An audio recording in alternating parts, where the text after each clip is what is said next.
Hello everyone, happy Wednesday to you all. Here we are with another episode of our Facebook Live. I am Dr. Kaveh Elahiun. I'm your host, and today we are extremely happy to have one of the doctors on board. His name is Dr. Jack Wolfson. He's a board certified cardiologist, and we're gonna have a frank chat with him on what he does, how he does it, and the way he does his things. So we are just waiting for him to come on. The purpose of our interviews are generally have to inform patients and people in general. Here we go. We are adding Dr. Wolfson. Good day, sir. I don't know if this was the right time to log on, but I'm here and happy to talk. Perfect. Thank you so very much for coming on. I know you have a very busy schedule. We are grateful to have you here. Please go ahead and introduce yourself and tell us what you do and how you do it. Yeah, sure thing. Thank you for having me on, Doc. I appreciate it. I'm Dr. Jack Wolfson. I'm a board certified cardiologist. I was conventionally trained as a cardiologist. I spent 10 years in training, 4 years in medical school, 3 years of internal medicine, 3 years of cardiology. And then I was a couple of years on the job. I was doing angiograms, pacemakers, all the high-tech cardiology stuff. And then right at that time, I met the woman who would open up my eyes to all things natural health and wellness. And I saw so much sickness in my hospital practice. I saw sickness in my own family, and nobody could figure out why. The Mayo Clinic couldn't figure out why my father was sick. And then I meet this young doctor of chiropractic, and she tells me exactly why my father is sick. Wow. Because the way he was eating, the way he was living, the lifestyle that he was just experiencing for so many years. And what she said made perfect sense, and I started to change. I started to change my lifestyle, change my practice, and it's been absolutely amazing ever since. And now I tell people I know both sides of the story. I was trained obviously on the conventional side. Now I know the holistic natural side, and this is the side of success. Perfect. We all know that, as famous saying, they say, an ounce of prevention is better than a pound of treatment. So it's quite refreshing to know that we have somebody who has been on the both side of the fence per se, and but obviously we all know that medical interventions at times are absolutely necessary. But before we get there, we need to have perfect prevention in order to make that intervention obsolete and not needing it. So, Doc, cardiovascular disease has become quite a elephant in the room that everybody's trying to deal with it, and you know, the diets, eat this, don't eat that, and depending on how the things go or a new research comes out, please give us some insights. Yeah, most certainly. And I think I wanted to say also is that what you mentioned before, listen, the hospital is a great place in an emergency, but for prevention, the medical doctors have nothing. Statin drugs, aspirin, stress tests, CT scans, none of that stuff is prevention. And in fact, it really winds up causing a lot of disease. When it comes to nutrition, I think your point is well taken. There's a lot of debate. Some people say vegan, some people say Paleo. Recently, we did something called the Carnivore Challenge, where we walked and guided 20 people through a 7-day carnivore fast or challenge, if you will, and the results were fantastic. Me, it's pretty simple. Number one, no matter what diet you follow, make it organic. Keep the chemicals out of the food, the pesticides out of the food. The pesticides are proven to cause cancer, cause heart disease, cause brain disease, endocrine disruptors, you name it. So let's get all the chemicals and the pesticides and the poisons out of the food. And then after that, I happen to be a believer in Mother Nature, how we've been eating for millions of years. And that's, of course, tons of vegetables, free-range grass-fed meats, wild seafoods, nuts, seeds, eggs, avocados, coconuts, olives, and then a little bit of fruit in season. I think that is the best path to success. That is quite interesting because obviously, depending on where the research go, one day they tell you eat, red meat. The next day they tell you, no, no, no, no, we were wrong. Don't eat red meat. So, uh, when it comes to heart disease, what is the most prevalent heart disease that you have seen, and what kind of treatments, speaking obviously in general terms, have you done and would you have been successful with? Well, obviously, cardiovascular disease can be things like heart attack and stroke. It can be congestive heart failure. It can be atrial fibrillation. It can be other factors involved in, high cholesterol. It can be, the blood pressure. It can be so many different things that we look at when we think about cardiovascular disease. But again, it's not from a deficiency in pharmaceuticals. It's not from a deficiency in surgical procedures or pacemakers or angioplasties. There's always a reason. And as my wife taught me from the beginning, if I can become a DC, a doctor of cause, and always look to find the cause of why people have sickness, then that's how we're going to get the reversal. So we talked about the food. And again, Doc, we don't have to tell a lion what to eat or a tiger what to eat or a giraffe or a gazelle. They know what to eat. The literature in the paleontology literature and the archaeology literature is quite clear on what our ancestors ate, and we would be wise to do the same. And again, just whatever kind of food you do, just make it organic. That's super important.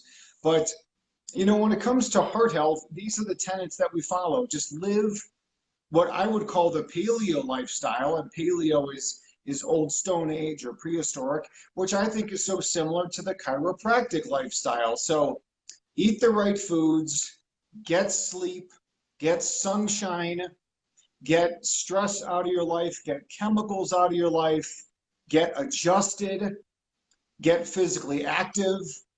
Those are all the things that we need to get done. And if we do that, we have tremendous success. Perfect. Now, you speak of paleo diet. Just for our viewers who are not very familiar with it, could you please elaborate a bit? What do you consider the paleo diet and what it consists of? Well, I've obviously done a lot of research. In writing my Amazon bestseller, The Paleo Cardiologist, there is a lot of information in there about nutrition. I talk about a lot of other things in there. It's a heart health book, total body health and wellness book from a lot of different angles, not just nutrition.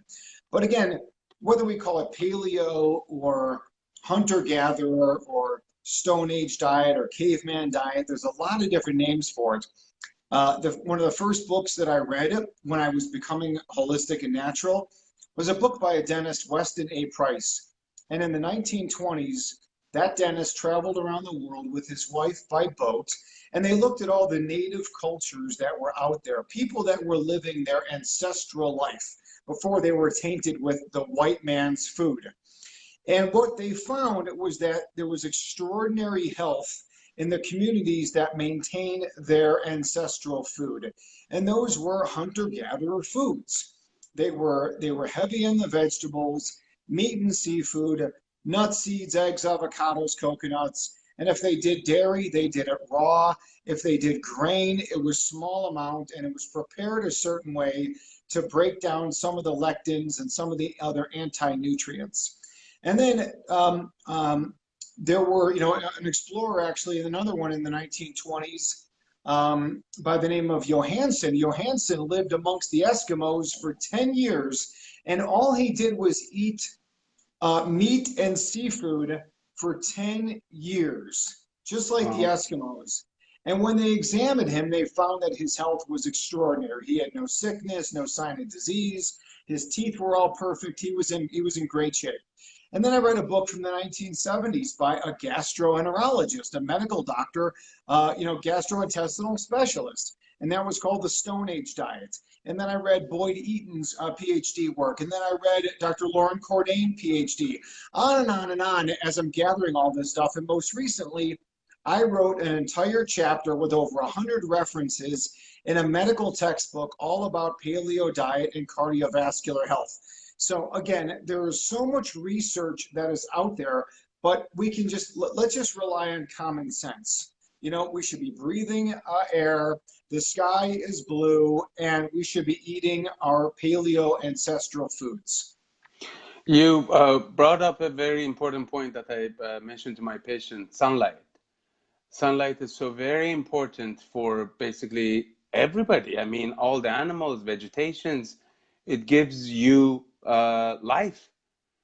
Yet we try to cover it with, sunscreens and stuff like that. So go ahead, tell us some about that. Well, Doc, you made a great point. All of life is outside. All plants are outside. All animals are outside. It's all outside, and it's in the sun. And the people that tell us that we should be avoiding sun, I think it is ignorance at the least, and at the worst, it is mainstream propaganda in order to make us sick. Therefore, we need their pharmaceuticals. So when the medical doctors tell us to avoid the sun, well, we know that the people with the highest levels of vitamin D have the lowest risk of everything. Where does vitamin D come from? It comes from the sun. That's right. It comes from eating animal foods. That's where it comes from. But specifically, 90% is made from the sun. Studies show that the more time you are outside in the sun, the lower your heart attack risk, the lower your cholesterol, because cholesterol is running through the skin, and then the sun hits it and it turns it into vitamin D. So again, if we can take somebody with high cholesterol, expose them to sun, we drop the cholesterol, raise the vitamin D, and there are vitamin D receptors in every single cell of the body, highlighting how important it is. Now also, when the sun comes into the eye, it hits the back of the eye called the retina, goes back into the brain through what's called the retinothalamic tracts, which are neurologic tissue in the brain. And there, it cycles up and down the cervical spine, which highlights why we need to be adjusted. And it goes into the pineal gland to make melatonin. Melatonin is the master hormone. If you don't get sun, you don't make melatonin, and then you will be sick. The power of the sun to go in to create glutathione, to create ATP, to improve blood flow, to increase what's called the exclusion zone in the body, so blood flow is better, all tissues function better. In the PhD work of Gerald Pollack, where he identified the exclusion zone and where sunlight comes into that. And then last but not least for this conversation, although the sun does so much more, we could talk about it forever, but the sun also increases levels of nitric oxide. And again, nitric oxide opens up blood vessels, antioxidant, anti-inflammatory, just really highlights the importance of the sun. And again, it's just a common sense story. Our ancestors were always outside in the sun. We should embrace it, but do it smart. Sunburn bad, sunshine good. Build up, get a little bit in the morning, a little bit in the afternoon, a little bit in the evening. People with darker skin, you are born with darker skin than I am, Doc. Therefore, you probably need more sun than I do in order to get through your melanin and to get past the melanocytes and to stimulate UVA, UVB, access. And again, if sun was bad, why would our skin have receptors for UVA, UVB? Why would the retina in the back of the eye have those receptors? We are solar panels. Our skin and our eyeball is a solar panel. Embrace it. Amazing. This is so beautiful to see the both schools of thought, the medicine and natural healing, come together and unite with what you're saying. And I always admire people like yourself who have spent their life basically researching matters, who bridges between these two schools of thought. Speaking of basically the key to wellness is eating well, exercise, being active, staying away from stress. Could you please go into details about stress and what stress does specifically to the cardiovascular diseases?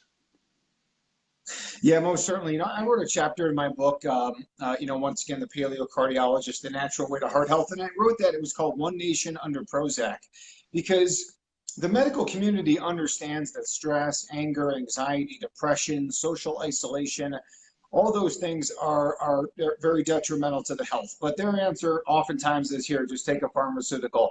And clearly that's not the answer, because that's not getting to the cause. We need to address the cause of why someone is under stress. There is going to be some amount of stress that we are built to handle, but it's the chronic every single day stress, where it's relationships, it's finances, it's work stress. These are the things that are so detrimental to our health. And we need to do things to minimize that, whether getting toxic relationships out of your life, using yoga, meditation, Tai Chi, physical activity, listening to music, deep breathing. There's so many different strategies we can use now to deal with the stress, but we really, really have to, because again, stress leads to high blood pressure, stress leads to an abnormal immune response, stress leads to cardiomyopathy. Doc, would you believe that there is actually a syndrome that is common amongst women, and it's called Takotsubo cardiomyopathy, named after the Japanese word for octopus, how the heart kind of resembles like an octopus shape. I'm not going to go there at this point, but what happens is that the 50-year-old woman comes in, she says she's having chest pain, EKG looks like she's having a heart attack, her ultrasound shows her heart is not moving in that particular area. We do an angiogram, but there's no blockage. So what likely happened is that stress, because it's always a stressful thing that pushed it over, stress causes some kind of coronary spasm or a sudden, clamp down of the artery, leading to a massive heart attack. And then by the time we get in there, maybe the spasm has relieved itself and there's no evidence of disease, but the damage has been done, and it's all from stress. Classically, it's women between 40 and 60 who undergo some kind of a job stress or a relationship stress or a financial stress or even some other health stress. And we have to do something about it. So stress reduction techniques are paramount to our health. And unfortunately, in today's world, stress has become part of everybody's life, and everybody thinks it's normal, and it's not really is normal to be under so much stress, because our systems are not meant to be on fight or flight response constantly, day in and day out. So, speaking of exercise, what kind of exercises do you recommend? And is there some exercises more beneficial than others?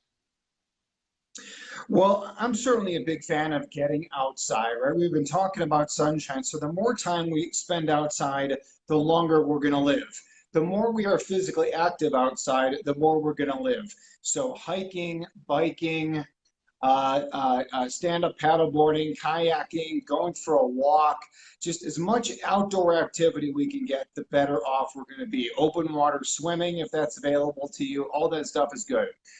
The literature is very clear that more high-intensity interval training is clearly beneficial and better compared to the old methodology, which was hop on the treadmill for 45 minutes while you're watching television, where you're watching some news channel, and now again we're inducing fear, we're inducing stress while you're trying to exercise and relax.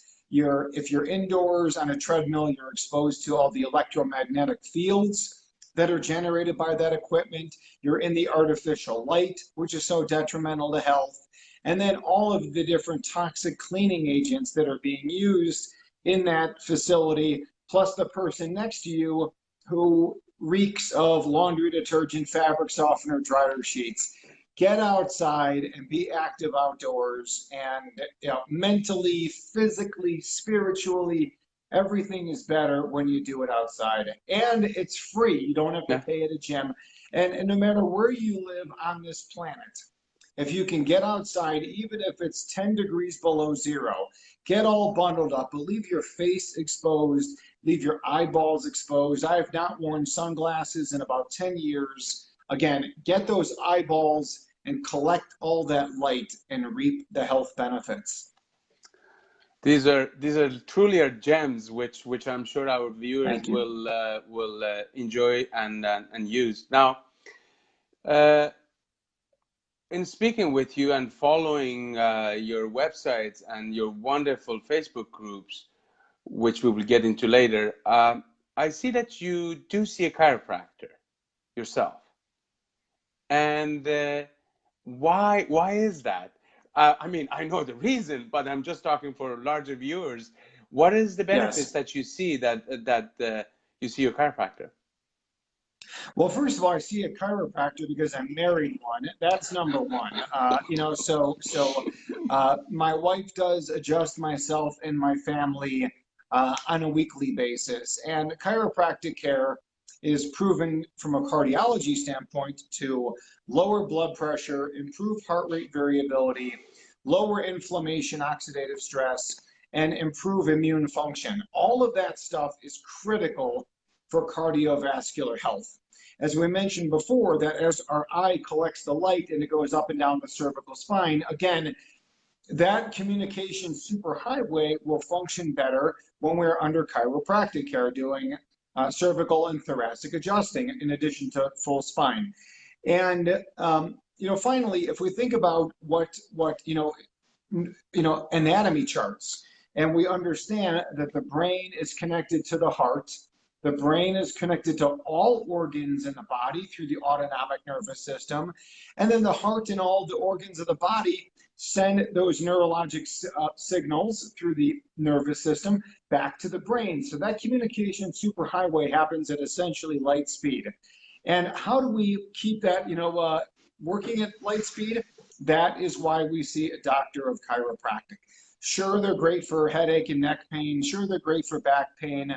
But a doctor of chiropractic, I think, and I can say this, sometimes semantics and legalities, controlled by the medical, authorities, the medical poobahs, if you will, limit the doctor of chiropractic from speaking what I believe is the ultimate truth. Yes, chiropractic improve, is for blood pressure, is for cholesterol, is for heart attack prevention, heart attack recovery prevention. Chiropractic for everything. And I see my wife, I see another chiropractic physician where we live. I see numerous people when I go back to Arizona. We know chiropractors from all around the world. Whenever I travel to speak at different events, if there's a chiropractor there, I get adjusted. I love getting adjusted before I speak. And, I'll tell you a funny story real quick, Doc. My son's soccer coach, my son is 12 years old and he plays soccer.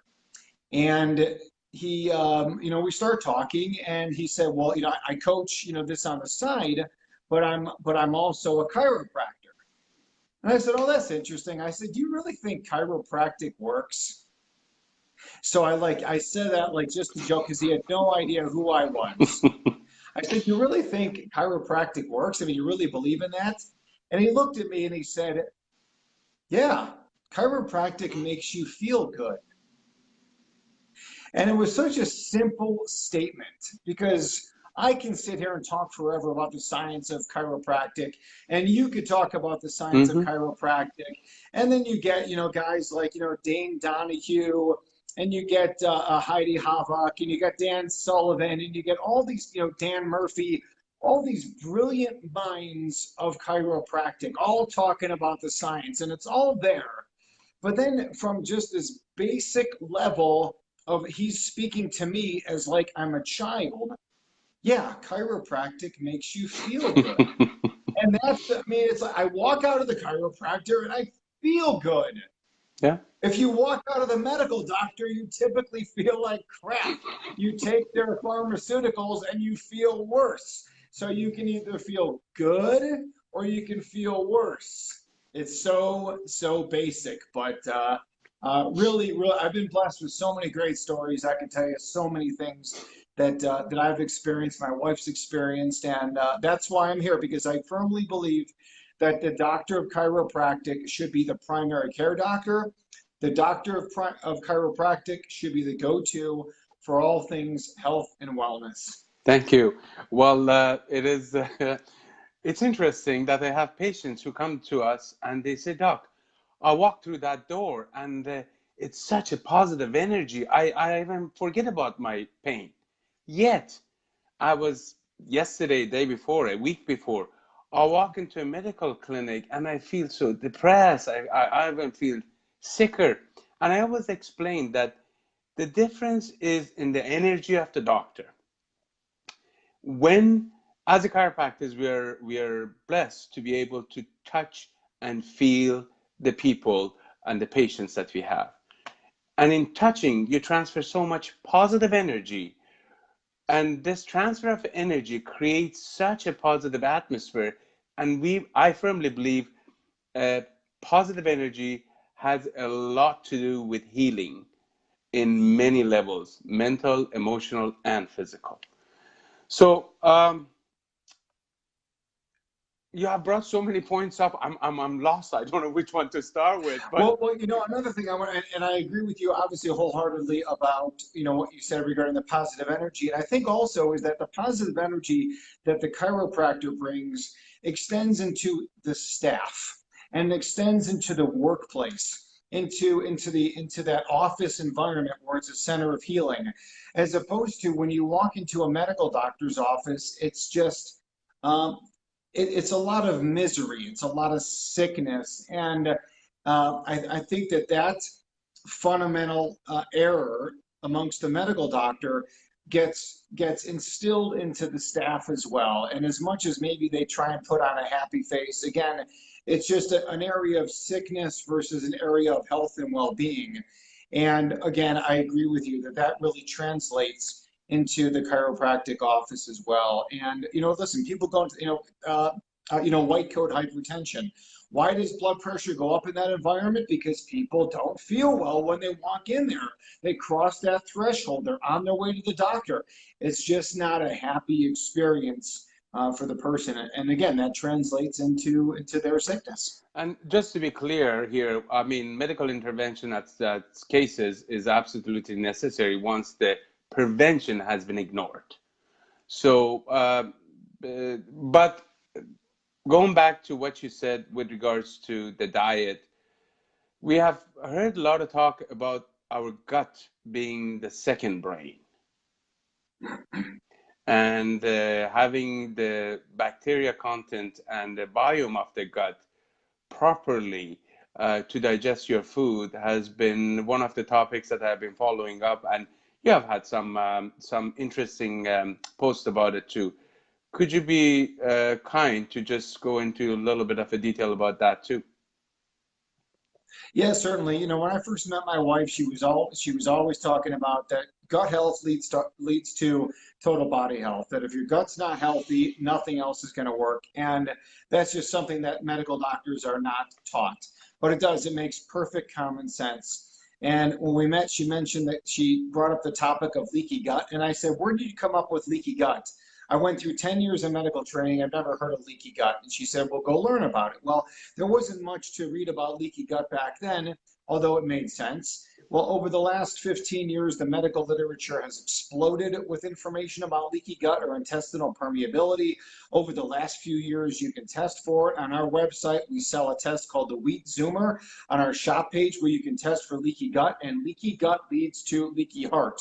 So what you need to do is you need to get diagnosed with leaky gut, and then you need to come up with strategies to fix that leaky gut, and that's what we do. So yes, once your gut, meaning your stomach, your small intestine, your large intestine, your liver, your gallbladder, your pancreas, once that is all functioning normally, then you're going to get the ultimate in heart health. And we see it on a daily basis, and we're getting fantastic results with that. So yes, the gut is the second brain. The gut is where it's at. Heal that gut, and you heal that gut with food. You heal the gut with sunshine. You heal the gut with sleep. You heal the gut with chiropractic. You heal the gut with evidence-based supplements. Perfect. And Doc, if I may say, the famous saying that behind every smart man is a smarter woman. So kudos to your wives. Well done. um, Unfortunately, in today's society, we are faced with, stress of eating on a run. And then that becomes a trouble with, everything is quite rushed.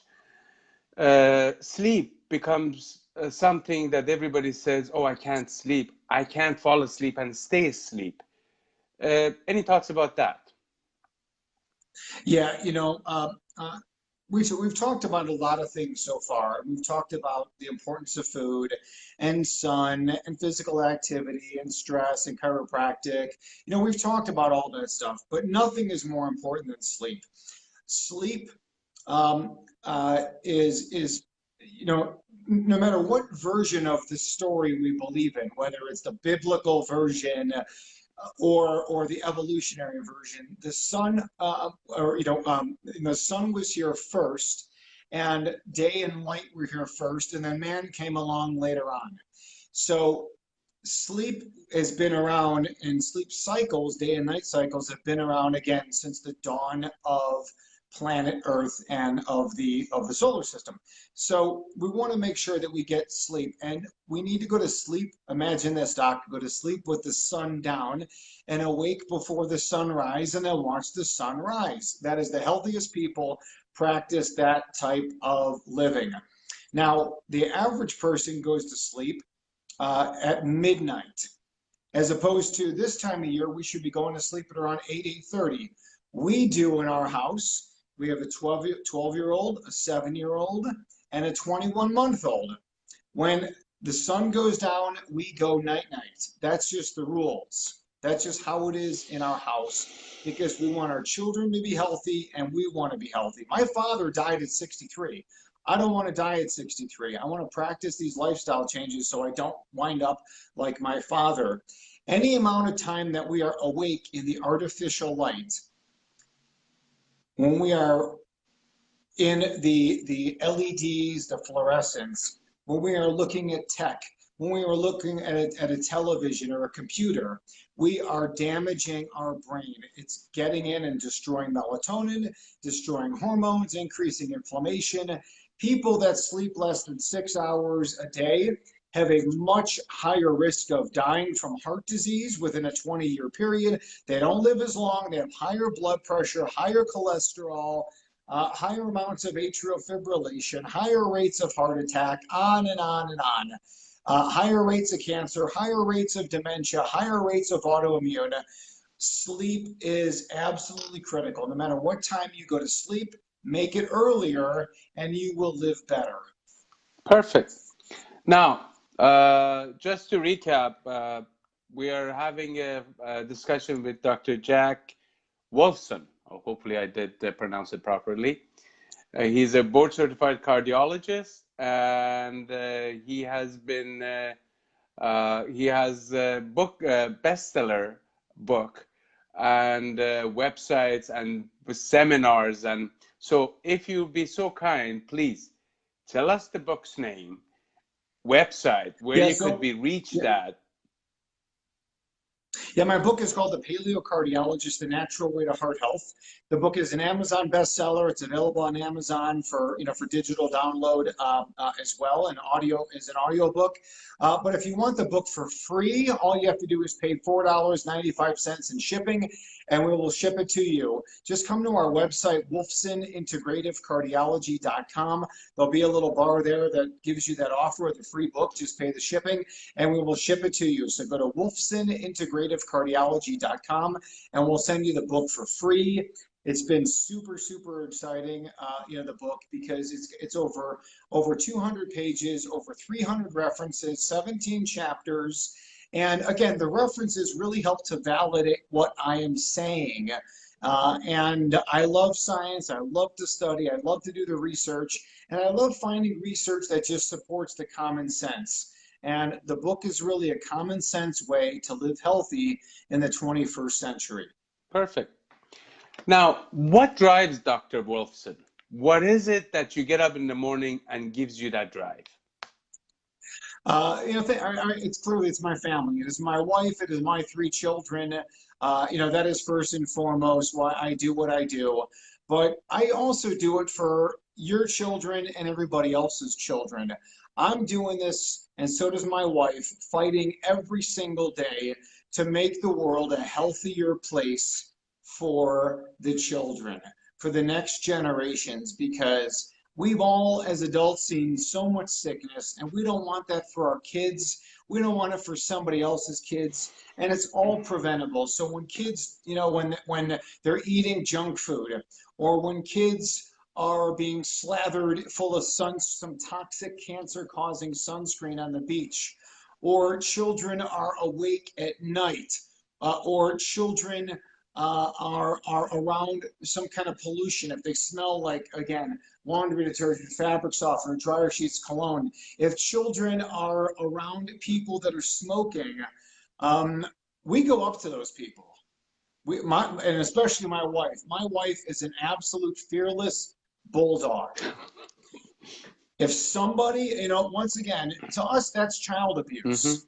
There's all different, levels of child abuse, I guess, and I don't want to diminish the extremes of what child abuse is. But if we let a child stay awake until 10 o'clock at night, is that child abuse?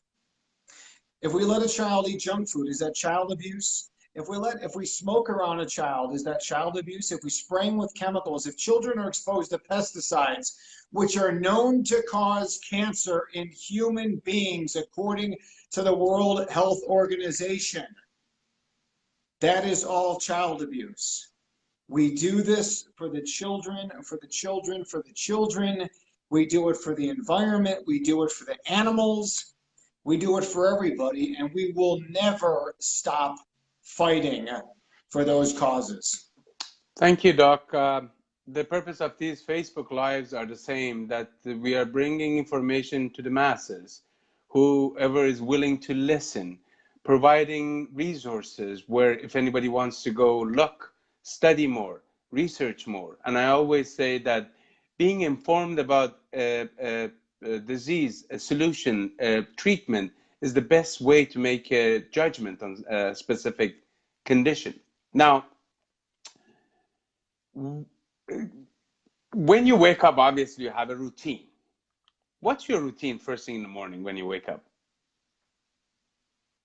First thing in the morning, when I wake up, I do 5 minutes of meditation. I wake up and I just, want to just zone out. I want to just feel every bit of my body. I want to just feel all the cells in my body, all the atoms in my body, all the protons and electrons.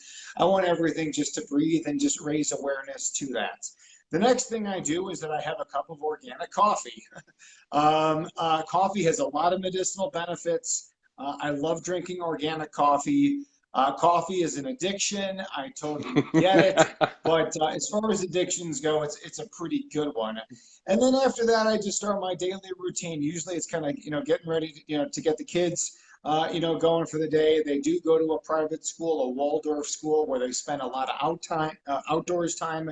They spend a lot of time with reading, with storytelling, with arts and crafts, and it's not very math and science heavy of an education. I spend time with my dog. I spend time with our baby daughter. I spend time with my wife. And then honestly, I love to research. I love to work. I love to do what I do. So I'm very passionate as far as, writing and videos and spending time on podcasts and interviews like yours and Facebook Lives, trying to get the message out there to the world. So it's really an exciting time to be able to do all these things. After my morning is done, I definitely try and get outside at some point every day for an extended period of time, and definitely go for a bike ride, for a hike. All those kind of activities are phenomenal. Perfect.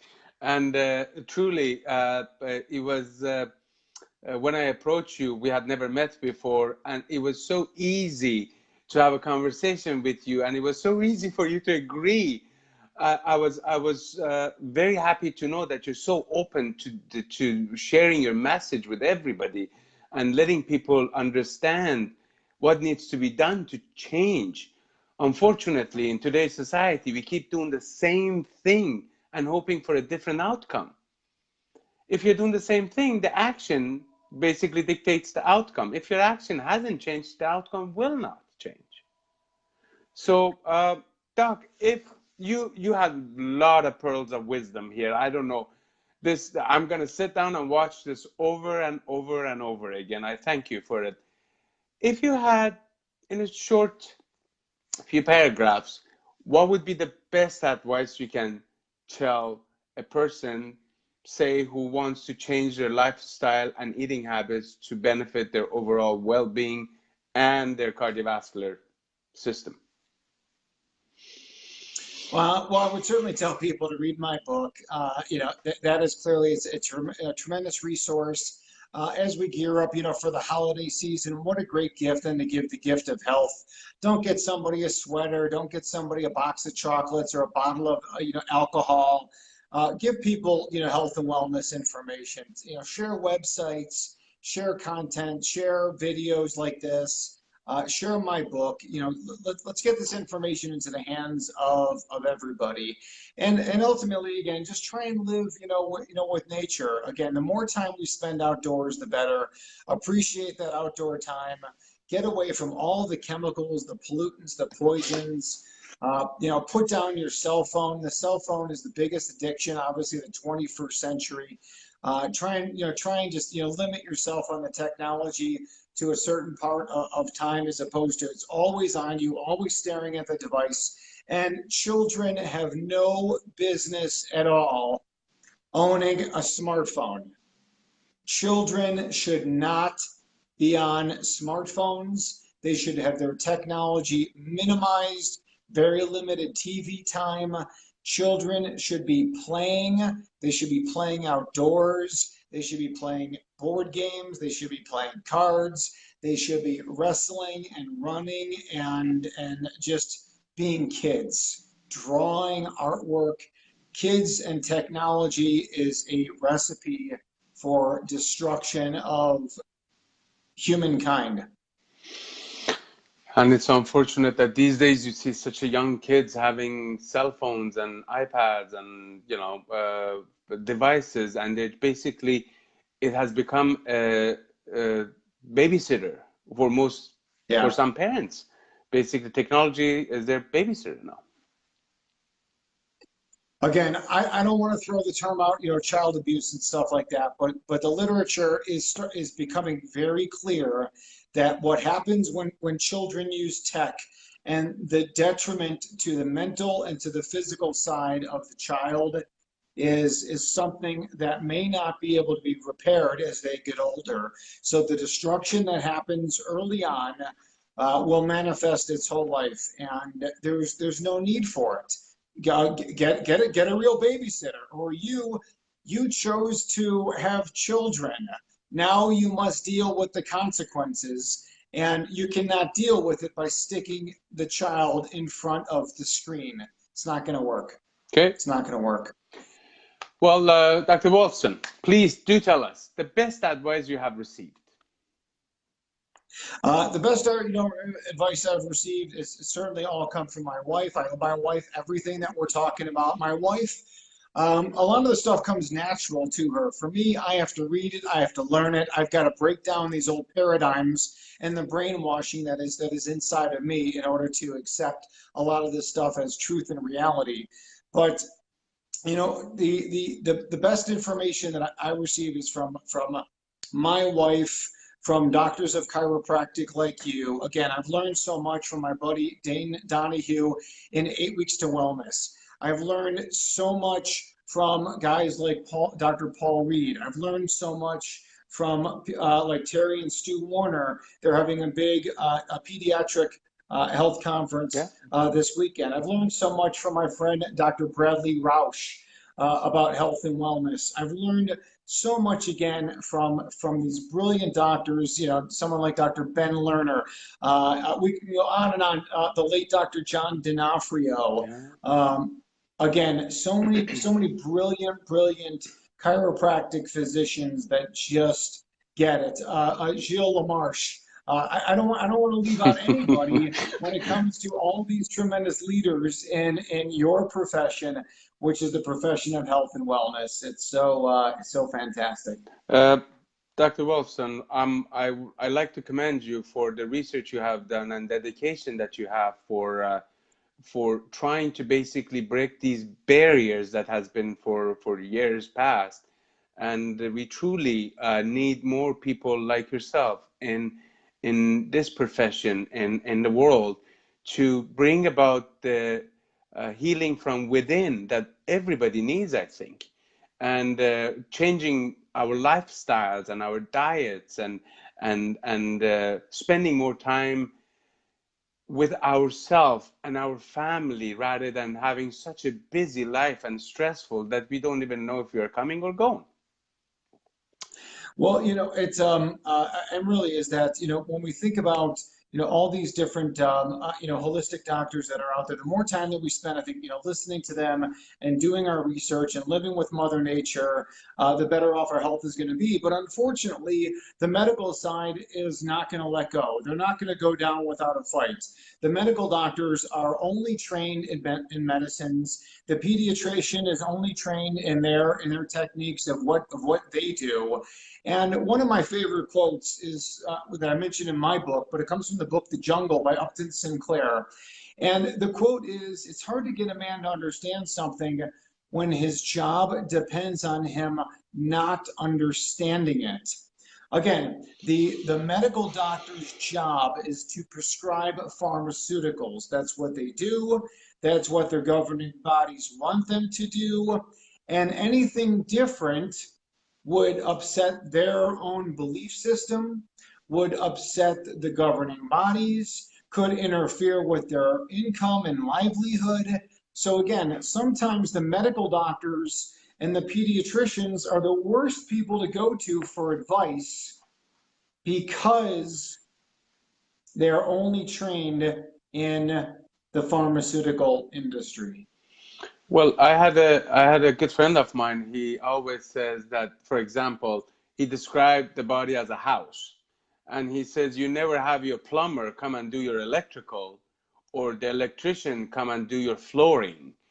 Everyone has their own area of expertise, and each one of them have their own limitations when it comes to natural care and obviously conventional medicine. So, and you have had lots of great points here for us, and I'm sure we all have enjoyed this conversation.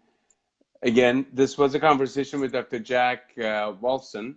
I will be putting some of the links to his website, to his Facebook group. And if you guys need to, please contact him. Don't forget the book offer that we just got. All you have to do is for shipping and handling, which I think it's a fantastic deal. In closing, sir, do you need, floor is open. You can have your closing statement. Just go see your doctor of chiropractic and get well. And when you walk in there, you can complain about something, or you can just say, "I'm here for health and wellness. I hear you guys are great for prevention. Take care of me." And let's do it. Fantastic. Fantastic. Thank you so very much. Thank you, our viewers, for watching this. Please give us a like, give us a heart. We love doing this for you, and your support is what we need. Thank you so very much for your time, Dr. Wolfson. Have a fantastic day, and we will talk soon. Thank you. Bye now.